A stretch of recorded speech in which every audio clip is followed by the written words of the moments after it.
While some websites can accomplish their purpose in just one page, chances are yours is not going to have just one page. And so in this movie, what I'm going to do is show you how to add pages to your website here inside of the plan view of Adobe Muse. So at the bottom here, we have the master pages, and don't worry about those right now. We're going to work with those in depth a little bit later on. We're only worried about this area up here at the top. And so what we want to do is actually start to create a site plan or a site map by creating pages in our layout. And so what we're going to do is just come up here, and you notice when I hover over this page, this is the home page, that I have these little boxes out to the right with plus signs. And what this is going to do is allow me to click right there and add a new page. So for instance, let's say that we're building a portfolio site for someone. What I'm going to do is just type out about me, something like that. And then we're going to click on the plus sign again. Let's do one called services. And then let's click another one, and let's call this one portfolio. And then we'll do one more, and we'll call this one contact. So now we've got 5 different pages in our layout. Now you could also add subpages to this as well. So I could come here and insert a subpage to the portfolio, and I could say, okay, I'm going to do my print portfolio. I'm also going to do my photography portfolio. And then let's also do my web design portfolio. So all of those are now a part of this as a subpage.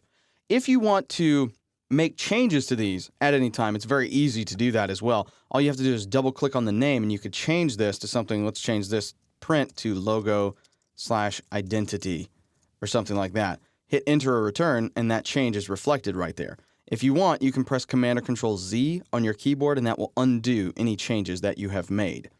Now, if you want to remove a page from your layout, that's very easily done as well. When you hover over any of these pages, you'll notice the little X in the top right corner, and that allows you to simply click and delete the page. There is no warning for, hey, you're about to delete a page. Do you want to confirm this change?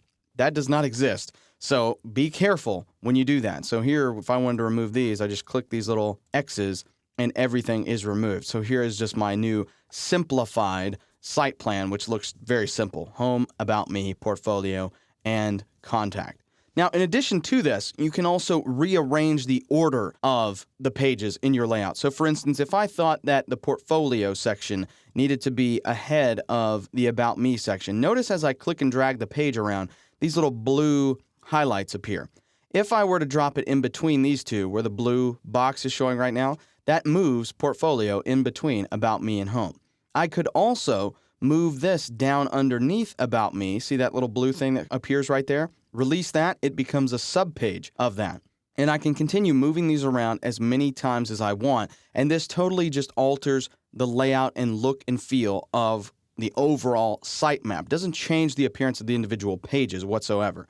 So what exactly does this change when I am rearranging things? Well, since Muse is able to create what we call dynamic menus, this is actually helping you structure and reorder your menu system all at the same time. So if we had a menu placed somewhere in our site and we rearranged portfolio and about me, flip-flopped them, then the menu would have those items flip-flopped as well.